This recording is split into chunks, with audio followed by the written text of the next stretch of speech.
41A notice கொடுங்க, அவரை கூட்டு விசாரிங்க, விசாரிக்கும் போது ஒரு அப்ஸ்காண்ட் ஆவார்னு நம்பிக்கை இருந்தால் அரெஸ்ட் பண்ணுங்கன்றாங்க. வீட்டுக்குள்ளே போய் காலையில் 6 மணிக்கு போய் கவு திறந்து உடச்சி உள்ள போகிறீங்களே.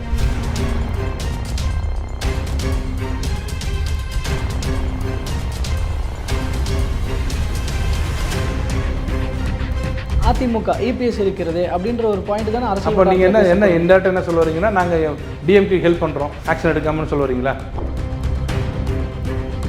எங்களால் முடியல. டெய்லி 10 பெட்டிஷன் போட்டிருக்கோம் கோர்ட்டில். ட்வீட் என்னென்னா வெறும் இந்த ஸ்டாலின் அவர்களை திட்டினா போதும், இந்த வேறு கம்யூனிட்டி திட்டினா போதும், உடனே வந்து ட்வீட் அரெஸ்ட் பண்ணி உள்ளே வச்சுடுறாங்க. ஃப்ரம் டே 1 இருந்து இன்னி வரைக்கும் காங்கிரஸ் ஒரு வார்த்தை கூட சொல்லலை. திமுகவை திட்டுறாரு, அதிமுக திட்டுறாரு, பாஜக திட்டுறாரு, காங்கிரஸ் சொல்லவே இல்லை. அப்போ காங்கிரஸோட கூட்டணியா? இல்லை சார், அது நடக்கலன்னு சொல்லிடுவீங்க. எல்லாம் ஏசியவங்க எல்லாம் நடக்க வேண்டியது கரெக்டாக நடக்கும். அங்கே ஓபிஎஸ் ஆகுன்னா இங்கே பாஜக தலைமைகளை தானே போய் சந்திக்கிறாரு. ஆமாங்க, அவரும் சந்திக்கிறாரு, டிடிவியும் சந்திக்கிறாங்க, எல்லாரும் சந்திக்கிறாங்க. நல்லது நடக்கும். நீங்கள் எதிர்பார்க்குற முடிவு வராது, நாங்கள் எதிர்பார்க்குற முடிவு வரும். வேலை வேண்டுமா? ப்ளூ ஓஷன் இருக்கிறது.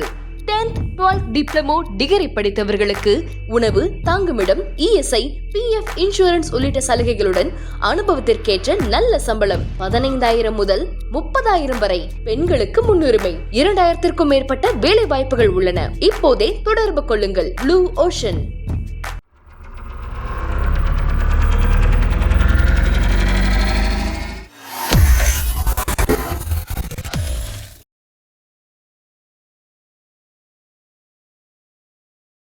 தமிழ் நேயர்கள் அனைவருக்கும் அன்பு வணக்கம். இன்றைய சிறப்பு நேர்காணலில் நம்மோடு இணைந்திருப்பவர் வழக்கறிஞரும் பாஜகவை சேர்ந்தவருமான திரு குமரகுரு அவர்கள். அவரிடம் நடப்பு அரசியல் குறித்து விவாதிக்க இருக்கிறோம். வணக்கம் சார். வணக்கம்.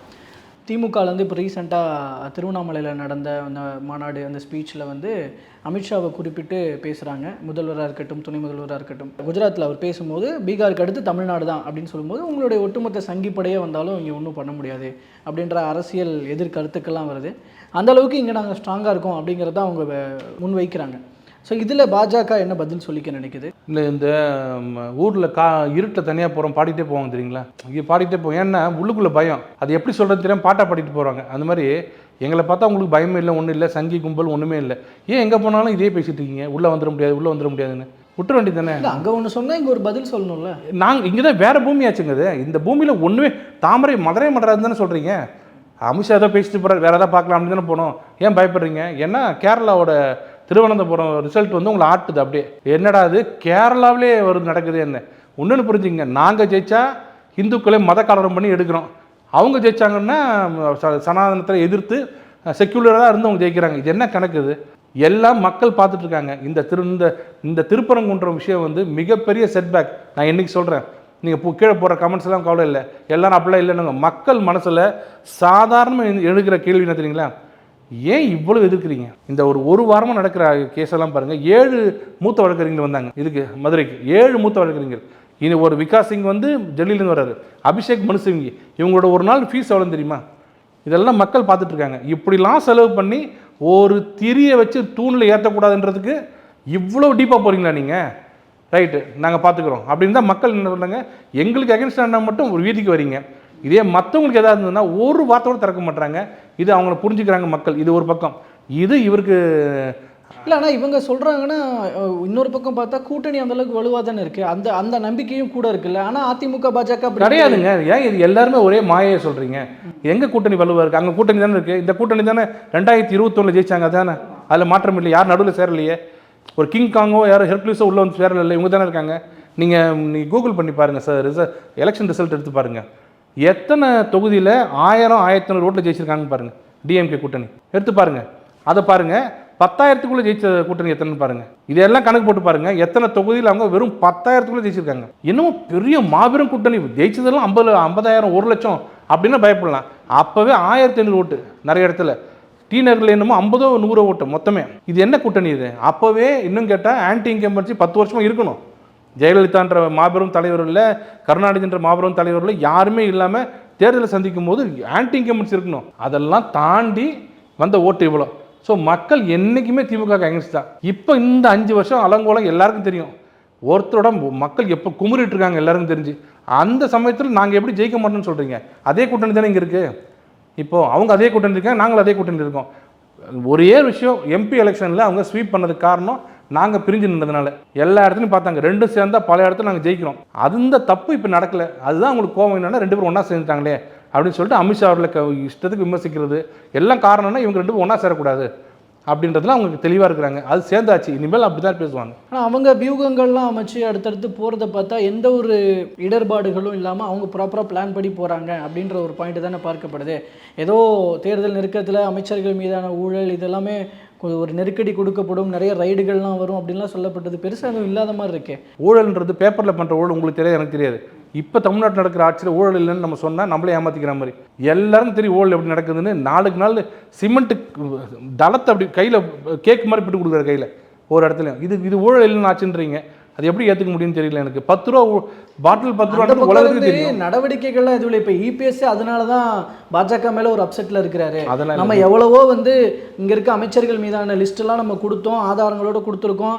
இடி ஒன்றும் பண்ண மாட்டேங்குது, ஐடி ஒன்றும் பண்ண மாட்டேங்குது. அதனால பாஜக கூட்டணி போயிட்டு நம்ம என்னென்னலாம் விஷயம் எதிர்பார்த்தோமோ எதுவும் நடக்கலைன்ற ஒரு அப்செட்டில் அதிமுக இபிஎஸ் இருக்கிறது அப்படின்ற ஒரு பாயிண்ட் தானே அரசியல். அப்போ நீங்கள் என்ன இன்டெரக்டாக என்ன சொல்ல வரீங்கன்னா, நாங்கள் டிஎம்கே ஹெல்ப் பண்ணுறோம், ஆக்ஷன் எடுக்காமன்னு சொல்ல வரீங்களா? அப்படிதான் இபிஎஸ் நடப்பாரு. ஒரு பக்கம் இது ஒரு கேள்வி முன்னாடி தான் கேட்டீங்க, ஸ்டாலின் அப்படி திட்டுறாரு, உங்களுக்கு என்ன இப்படியே உங்களுக்கு இப்படி திட்டுறாருன்றீங்க. அது வெளியில அப்படி பேசிக்க வேண்டியது. அப்ப வெளியில பேசிட்டு உள்ள நாங்க நல்லா இருக்கோமா? அப்ப இது தீபத்தோடு ஏத்தி விட்டு போறாங்க. திடீர்னு இங்க ரைடு வராங்க, திடீர்னு அந்த அமைச்சரோ இல்ல அமைச்சரை சார்ந்தவர்களோ அங்க யாராவது சந்திக்கிறாங்க பாஜக இருந்து, அப்படியே சைலண்ட் ஆயிடுது. எங்க சைலண்ட் ஆச்சு? நிர்மலா கே நேரு விஷயம். ஆனா இது கே நேரு விஷயம் இப்போ போயிட்டு இருக்கு. இதுக்கு முன்னாடி போன அமைச்சர்கள் போய் பார்த்துட்டு வந்துட்டாங்கல்ல நீங்க சொல்ற மாதிரி. அப்ப எது கே நேரு பிரச்சனை எடுக்கிறோம்? அப்படியே விட்டுற வேண்டியது தானே. ஆனா அந்த அமைச்சர்கள் மீதான நடவடிக்கை என்னாச்சுன்னு கேள்வி இல்லைங்க. நான் கேட்குறது நீங்க என்ன நல்ல ஒரு கேள்வி கரெக்டாக கேட்டீங்க. நீங்க வெளியில சண்டை போட்டுக்கிறீங்க, உள்ளுக்குள்ள ஆக்ஷனே எடுக்காம சமாதானம் ஆயிட்டீங்க அப்படின்னீங்க. அடுத்த கேள்வி நான் கேட்குறேன், கே நேரு மேலே இப்போ 2 கேஸ் நாங்கள் சொல்லியிருக்கோம் இடியில். 2 கேஸ் வந்துருக்கு. அதையே சொல்லணும், சொல்ல மட்டும்ல சொல்லிட்டு அப்புறம் நாங்கள் சமாதானம் போகிறதுக்கு முன்னாடி எதுக்கு சொல்லணும்? லாஜிக்கே இல்லையே. அதை வச்சு ஏதாவது நெருக்கடி பண்ணி அப்படி இல்லைங்க. எப்பவுமே இடியிலலாம் லேட் ஆகும், ரொம்ப லேட் ஆகும். 1 வருஷம் 1.5 வருஷம் இன்வெஸ்டிகேஷன் முடிக்கிறதுக்கு ஆகும். ஏன்னா டக்குன்னு முடிக்கிற விஷயம் கிடையாது. அதனால கொஞ்சம் லேட்டாக தான் பண்ணுவாங்க.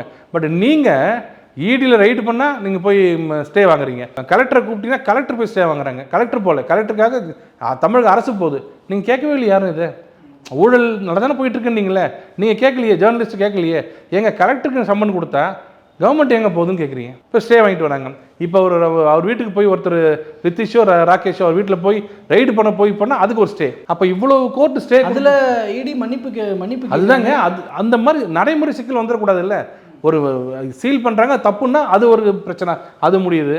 ஒன்றா இடி டக்குன்னு எல்லா வேலையும் பண்ண முடியாது இல்லை, கொஞ்சம் பொறுமையாக தான் ஆகும். ஆனால் அதுக்காக ரெக்கார்ட்ஸ் எல்லாமே யாராலையும் தடுத்து நிறுத்த முடியாது. அதனால தான் இதே பதில் தான் எடப்பாடி பழனிசாமிக்கும் சொல்லப்படுதா? என்னென்ன இப்போ இல்லைங்க, இது அவருக்கு தெரியுங்க நாங்கள் என்ன ஆக்ஷன் எடுக்கணுன்றது அவருக்கு தெரியும். நீங்கள் தான் வெளில இருந்துட்டு எப்படிலாம் அவர்லாம் ரொம்ப சிறப்பாக இருக்காரு, ரொம்ப சந்தோஷமாக இருக்காரு. இப்போ ரீசெண்டாக கே நேரு மேலே எடுத்தது எல்லாருக்கும் ஒரு சந்தோஷம். எல்லாம் ரெக்கார்ட்ஸ் கொண்டே கொடுக்குறோம். ஒரு எஃப்ஐஆர் கூட போட மாட்டாங்க. எஃப்ஐஆர் போடக்கூடாதா இந்த விஷயத்துக்கு? ஒரு அலிகேஷனுங்க, குற்றம் இல்லை, அலிகேஷன். நான் சொல்கிறது ஒரு அலிகேஷன் குற்றச்சாட்டு இப்படி இருக்குதுன்னு சொன்னாலே எஃப்ஐஆர் பண்ணணுமா இல்லையா? அது எவ்வளோ? 880 கோடி போகணும். இப்போ ரீசெண்டாக 1020 கோடி ஒரு எஃப்ஐஆர் போட மாட்டீங்களே. அது ஏன் போட மாட்டேங்கன்னு ஒருத்தரும் கேட்க மாட்டாங்களே. நைட்டான விவாதம் நடக்குது, எல்லாம் பேசுகிறாங்க. ஏங்க ஒரு எஃப்ஐஆரை போட்டு விசாரிங்க அப்படி சொல்லி ஏன் பயப்படுறீங்கன்னா, எஃப்ஐஆரை போட்டிங்க வச்சுங்க இடி உள்ள வந்துடும். எஃப்ஐஆரை பேஸ் பண்ணி இடி உள்ள வந்துடும். இடி உள்ள வந்தால் செந்தில் பாலாஜியோட நடந்தது என்னென்னா எல்லாரும் தெரியும். அதனால் செந்தில் பாலாஜி மாதிரி ஆகிடக்கூடாதுன்றதுனால தயவுசெய்து எஃப்ஐஆர் மட்டும் போடாமல் விட்டுருங்க. கண்டிப்பாக போட்டு தான் ஆகணும். எனக்கு கோர்ட்டில் கேஸ் போட்டிருக்காங்க. அடுத்த வாரம் நோட்டீஸ். அதில் என்ன நடக்கும் சார்? இப்போ அந்த கேஸ் எப்படி போகும்னு நினைக்கிறீங்க? கண்டிப்பாக இது எஃப்ஐஆர் போட்டு தானே ஆகணும். ஏன்னா நீங்கள் சிஆர்பிசி ஆகட்டும், பிஎன்எஸ்எஸ் ஆகட்டும் என்ன சொல்கிறாங்கன்னா, any information received by the police officer about the commission of cognizable offence. Cognizable offence எங்காவது நடந்துச்சுன்னு இன்ஃபர்மேஷன் வந்தாலே எஃப்ஐஆர் போட்டு தான் நிற்போம். அடிச்சிட்டாங்க, ரோட்டில் கொலை நடக்குது அப்படின்னு சொன்னீங்கன்னா அங்கே போய் பார்த்துட்டு எஃப்ஐஆர் போடுறதில்ல. ஒருத்தர் சொன்னார், இந்த மாதிரி சொன்னார், அதை வச்சு நாங்கள் விசாரிக்க போகிறேன். அது மாதிரி இடி சாதாரண இது இல்லை. ஒரு இடி சொல்லுது இவ்வளோ ரெக்கார்ட்ஸை கொடுக்குறோம், அவர் பணம் வாங்கினதுக்கு உண்டான அத்தனை ஆதாரம் கொடுக்குறோன்னு சொல்கிறோம், எஃப்ஐஆர் போட மாட்டேன்னு சொன்னால் அது முழுக்க பொலிட்டிக்கலி மோட்டிவேட்டட் தெரியலையா உங்களுக்கு? அது கண்டிப்பாக அடுத்த வாரம் வரப்போது கோர்ட் கண்டிப்பாக சொல்லணும் எஃப்ஐஆர் போடுங்கன்னு சொல்லணும். இந்த கூட்டணி விஷயத்தில் ஏன் எந்த முன்னேற்றமும் இல்லாமல் இருக்குது? எலெக்ஷன் லேட்டாக இருக்கிறதுனால. எலெக்ஷன் நாளைக்கு வந்தால் நாளைக்கு முடிவு பண்ணுறோம். எலெக்ஷன் ஏப்ரல் மே தானே, ஆனால் கடைசி நிமிஷத்தில் எல்லாமே முடியாகும். நீங்கள் எல்லாம் இன்டாக்டாக இருக்கிற கூட்டணி விலகும் ஒன்றுமே இல்லையே, என்ன அப்படியே தான் நீங்கள் சைலண்ட்டாக இருக்கிறீங்க எங்கள்கிட்ட நிறைய பேரும் சொல்லுவாங்க. நீங்கள் எலெக்ஷனுக்கு ஒரு மாதத்துக்கு முன்னாடி பாருங்கள், அதிமுக தலைமையிலான என்டிஏ கூட்டணி இங்கே ஜெயிக்க போகுதுன்றது கண்ணு கூட தெரியும் எல்லாருக்குமே. அந்த அளவுக்கு ஒரு ஒரு கூட்டணி.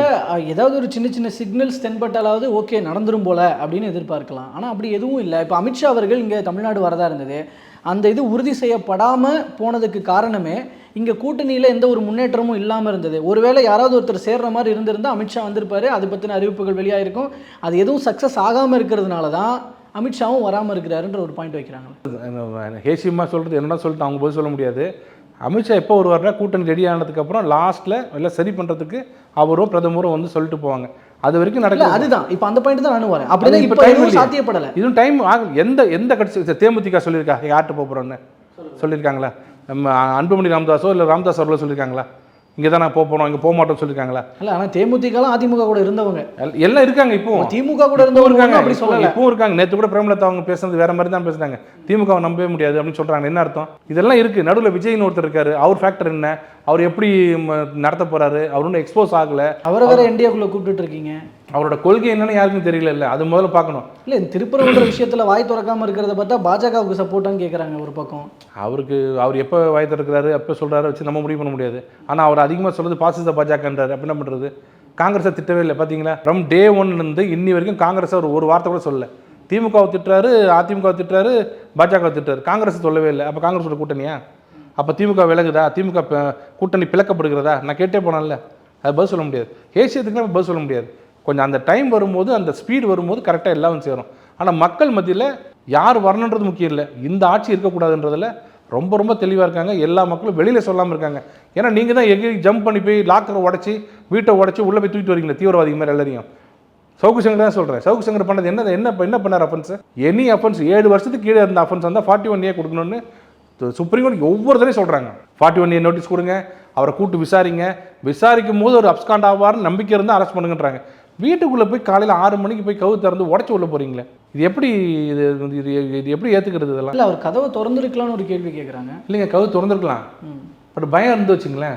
அவர் ஒத்துழைப்பு கொடுக்குறாரு தான், இல்லைன்னா கவு திறந்தா ஒன்றும் இல்லை. திறந்துருக்கு. கதவு திறந்தா 1 hour முன்னாடி அரெஸ்ட் பண்ணியிருப்பீங்க. கவு திறக்காதுன்னா 1 hour நீங்கள் அதுக்கு தரக்கூடாது. நோட்டீஸ் ஓட்டிட்டு போகணும். என்னோட கேள்வி என்னென்னா, உங்கள் வீட்டுக்கு யாராவது வராங்க, கவு திறந்துருவீங்களா? காலையில் திறந்துட்டு வாங்க சார் பண்ணுறீங்களா?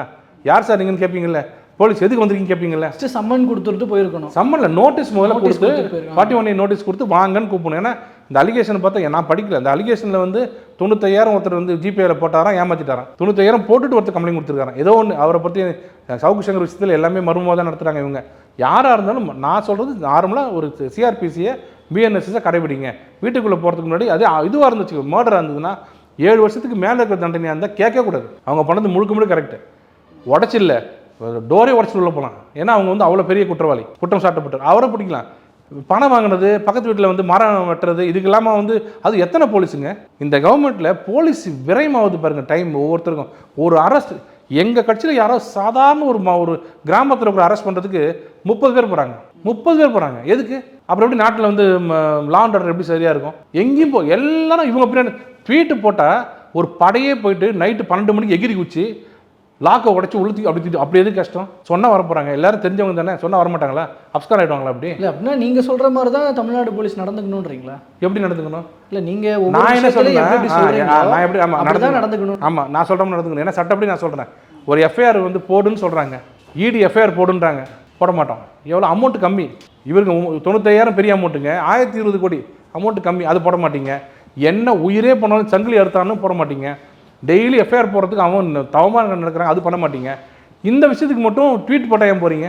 எங்களால் முடியல. டெய்லி 10 பெட்டிஷன் போட்டிருக்கோம் கோர்ட்டில். ட்வீட் என்னென்னா வெறும் இந்த ஸ்டாலின் அவர்களை திட்டினா போதும், இந்த வேறு கம்யூனிட்டி திட்டினா போதும், உடனே வந்து ட்வீட் அரெஸ்ட் பண்ணி உள்ளே வச்சுடுறாங்க.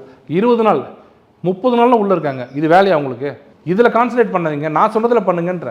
நான் சொன்னதில் பண்ணிங்கன்னா லா அண்ட் ஆர்டர் சரியாகும். நீங்கள் இவங்க பின்னாடி சுற்றினா என்ன ஆகும்? நீங்கள் சவுக்கு சங்கர் வீட்டில் நடந்ததெல்லாம் பாருங்கள். மினிமம் 50-100 போலீஸ் பார்த்துருக்கீங்களா? அவர் வீட்டில் போய் எல்லாருமே இது இப்போ மலம் தூக்கி அடிச்சாங்களே, அதில் ஏதாவது ஒரு ஆக்ஷன் எடுத்தீங்களா இது வரைக்கும்? இப்போ அது யாரும் பதில் சொல்ல மாட்டேங்களா? இப்போ இதுக்கு போனீங்க, உள்ளே போயினீங்க, அந்த வீட்டில் போய் அடிச்சாங்களே, யாரோ ஒருத்தர் அரெஸ்ட் பண்ணீங்களா? இது என்னங்க இந்த ஆட்சியை போய் நீங்கள் வந்து இன்னும் முட்டு கொடுத்துட்டீங்க. கரெக்டாக இருக்குது. முட்டுலாம் கொடுக்கல சார், ஜஸ்ட் அந்த தரப்பு வாதங்களை உங்ககிட்ட கேட்குறேன். தரப்பு சொல்கிறதால கேட்குறேன். இல்லை, நீங்கள் எங்களை எதிர்த்து கேட்கும் போது உங்கள் முகத்தில் இருக்கிற அந்த பொலிவு வந்து அங்கே வரமாட்டேங்குன்னு அங்கே வருத்தமாக இருக்குது. நான் நிறைவாக ஒரு விஷயத்தோட முடிச்சிடுறேன். இந்த இப்போ விஜய் அவர்கள் வருகிறார், அது வந்து இன்னும் கொஞ்சம் சவாலாக இருக்கும் அப்படின்றது அது எல்லா கட்சிக்குமே எல்லா கூட்டணிக்குமே அப்படின்னாலும் இங்கே அதிமுக பாஜக நான் அதுக்கும் கேட்குறேன். ஒரு சவாலாக ஒரு ஒரு விஷயமாக இருக்க போகிறது. இன்னும் சொல்லப்போனால் இன்னமும் அந்த அதிமுக தாவேகா அதாவது பாஜகவை விட்டு அப்படிங்கிறது இன்னமும் ஒரு ஏதோ ஒரு மொழியில் பேசப்படுது. அந்த வகையில் நான் இன்றைக்கி நடக்கிற ஒரு விஷயம் சாதிவாரி கணக்கெடுப்பு விஷயத்தில் பாமக போய் பாஜக தாவேகா எல்லாருக்கும் அதிமுக எல்லாருக்கும் அழைப்பு கொடுக்குறாங்க. இன்றைக்கி நடக்கிற கூட்டத்தில் அதிமுகவும் தாவேகாவும் கலந்துக்கல, பாஜக கலந்துக்கிட்டு இருக்கு. இதை எப்படி பார்க்கறது? இதெல்லாம் ஒரு சில சமிகையும் கூட பார்க்குறாங்க ஒரு பக்கம். அப்படி இல்லைங்க, அதிமுக ஏன் கலந்துக்கல தாவேகா கலந்துக்கல அவங்கள கேட்கணும். அதான் அவங்க ஓகே அவங்க நாங்கள் கலந்துக்கிறது அனைத்து கட்சி கூட்டம் கூப்பிட்றாங்க, நாங்கள் போகிறோம். கூப்பிட்றவங்கள ஏன் போகிறீங்கன்னு கேட்கக்கூடாது, வராதவங்களை கேளுங்க. ஏன் வரணும்னு என்ன கேட்குறது? கண்டிப்பாக அவங்ககிட்ட இந்த கேள்வி அவங்களுக்கு தான் தெரியும். அது மாதிரி வராத வச்சு 2 பேரும் ஒன்றா இருப்பான்னு சொல்லுங்க. ஏன்னா ஏதாவது ஒரு இடத்துல வந்து திமுகவும் அதிமுகவும் போக முடிச்சு வச்சுங்க, ஏதாவது ஒரு மீட்டிங்க்கு 2 பேர் கூட்டணின்னு கேட்டுறாதீங்க. இதெல்லாம் ஒரு இது கிடையாது. இல்லை நான் இதை மட்டும் சொல்லலை. ஆரம்பத்திலேருந்து இப்போ அதிமுக பாஜக வந்ததுலேருந்தே ஒரு விஷயம் சொல்லப்படுது, பொருந்தா கூட்டணி அப்படிங்கிறது. இப்போ இபிஎஸ் அப்செட்டில் இருக்கிறாருன்னு சொல்கிறது, ஏதாவது இந்த கூட்டணி ஆட்சின்னு நீங்கள் இப்போ ஏதாவது ஒரு வாய்ஸ் எடுத்திங்கன்னா அதை அதிமுக மறுக்கிறது. இந்த மாதிரி கூட்டணின்னு வந்துட்டதுக்கு அப்புறம் ஏதோ ஒவ்வொரு பாயிண்டில் ஒரு மனக்கசப்போ முட்டல் முதலோ இருந்துக்கிட்டே தானே இருக்குது. இல்லைங்க, இது வந்து ஒரு சுதந்திரமான கூட்டணிங்க. நாங்கள் வந்து சுதந்திரமான ஒரு கூட்டணினா என்ன, 2 பேர் கொள்கையில் முரண்படுறது ஒன்றா ஆறுது இல்லை. கொள்கை இது நம்ம எலெக்ஷனுக்கு நிற்கிறதுக்காக 2 பேரும் ஒன்றா சேர்ந்து ஓட்டுக்காக நம்ம நிற்கிறோம். நீங்கள் என்ன எதிர்பார்க்கணும்னா திமுக மாதிரி எதிர்பார்க்குறீங்க, அது மாதிரி முடியாது. ஏன்னா அங்கெல்லாம் நிலை வித்வானுங்கள் காலையிலேருந்து சாயங்காலம் வரைக்கும் அவர் என்ன சொல்கிறாரோ அதுக்கு ஏற்ற மாதிரி பேசுவாங்க. இவ்வளோ பேசுகிறவங்க கிட்டத்தட்ட பஸ் தொழிலாளிகளும் கார்பரேஷன் ஆஃபீஸில் இருக்கிற தொழிலாளிகளோட ரிட்டையர்மெண்ட் பெனிஃபிட் வரல, எங்கேயுமே வரல. இது வரைக்கும் யாரும் அதை பற்றி கேட்கவும் இல்லை. சண்முகம் வந்து வெளியில் திட்டுறாரு, உள்ளே போய் கை கோத்துக்கிட்டாரு. மார்க்சிஸ்ட் கம்யூனிஸ்டும் சரி, எல்லா கம்யூனிஸ்டும் சரி, ஒருத்தரும் ஒன்றும் பேச மாட்டாங்க. விடுதலை சிறுத்தைகள் வெளியில் வந்து புலம்புறாங்க, உள்ளே போய் கை கொடுத்துக்கிறாங்க. ஆனால் அந்த முரண்பாட்டை பற்றி நான் பேசுறதே இல்லையே. 234 தொகுதிக்கும் வெறுப்பு மனு கேட்குறாங்க. கேட்டாங்களா காங்கிரஸில்? யாருமே அது கேட்கலையே. காங்கிரஸ் விலைக்கு தான் கேட்டிங்களா? காங்கிரஸ் தனித்து போட்டியாரா கேட்டிங்களா? இந்த பக்கம் அதிமுகவிலேருந்து தான் கேட்டிருக்காங்க. இல்லைங்க, தனித்து போட்டியான்னு கேட்டிங்களா? காங்கிரஸ் கேட்கணும்ல. என்னங்க 234 தொகுதியும் கேட்டிங்கன்னா தனித்து போட்டியான்னு கேட்கணும்ல? கேட்கவே இல்லையே. ஏன்னா அங்கே நடக்கிறது எதையும் காதில் வாங்குறது இல்லை. நம்ம இதை மட்டும் தானே காதில் வாங்குகிறோம். இல்லை சார், அதை வச்சும் இங்கே பேசிட்டு தான் இருக்கிறோம். நீங்கள் உங்களுக்கும் தெரியும், நம்ம சேனல் ஃபாலோ பண்ணுறீங்க. நான் இங்கே கேட்குறதுனால சொல்கிறேன். பட் இந்த பக்கம்னு வந்துட்டா நீங்கள் சொல்கிறது போல் அதிமுக வந்து இங்கே விருப்பமனு இது பண்ணுறாங்க. அதை கூட எப்படி விமர்சிக்கிறாங்க அப்படின்னா, ஒருவேளை கட்சியில் உள்ளே இருக்கிறவங்களாம் போயிடுவாங்களோ அப்படின்ற ஒரு பயம் இருக்குது. அதனால தான் முன்கூட்டியே இதெல்லாம் விருப்பமனு கேட்குறாங்க. ஏன்னா யாரும் போயிடக்கூடாதுன்னு அமைச்சர் ரகுபதி சொல்கிறாரு. அதெல்லாம் எப்படி எடுத்துக்கிறது? கலாய்க்கிறாரு சொல்லப்போனால். இல்லை அது அவங்களோட இது. ஒரு கட்சி ஒரு மெத்தடில் போவாங்க. அதிமுக வந்து இப்போ ப்ரிப்பேர் ஆகிறதுக்கு கேட்குறாங்க. நான் காங்கிரஸை பற்றி கேட்டேன், அது தப்புன்னு நான் சொல்லலையே. நான் எங்கே தப்புன்னு சொன்னேன், ஏன் கேட்குறேன்னு தான் கேட்குறேன். இந்த பாயிண்ட் ஏன் அவங்கள்ட்ட கேட்க மாட்டேங்க? ஓபிஎஸ் டிடிவியை உள்ளே கொண்டு வர பாஜக ரொம்பவே முயற்சிக்கிறது. ஆனால் இபிஎஸ் கேட் போடுறாரு. அது வந்து இல்லை சார், அது நடக்கலன்னு சொல்லிடுவீங்க? எல்லாம் ஏசியம்ங்க, எல்லாம் நடக்க வேண்டியதுன்னு கரெக்டாக நடக்கும். அங்கே ஓபிஎஸ் ஆகுன்னா இங்கே பாஜக தலைமைகளை தானே போய் சந்திக்கிறாரு. ஆமாங்க, அவரும் சந்திக்கிறாரு, டிடிவியும் சந்திக்கிறாங்க, எல்லாரும் சந்திக்கிறாங்க. நல்லது நடக்கும். நீங்கள் எதிர்பார்க்குற முடிவு வராது, நாங்கள் எதிர்பார்க்குற முடிவு வரும். அது என்ன முடிவுன்னு மக்களுக்கே தெரியும். நாங்கள் எதிர்பார்க்குற மாதிரி எல்லா கூட்டும் நல்லபடியாக அமையும். உங்களுக்கு கண்டிப்பாக சொல்லுவோம், ப்ரெஸ் மீட்டு கூப்பிட்டு. ஷூர், பொறுத்திருந்து பார்க்கலாம். தற்போது வரைக்கும் பல்வேறு தகவல்களையும் கருத்துக்களை பகிர்ந்து கொண்டமைக்கு நன்றி சார்.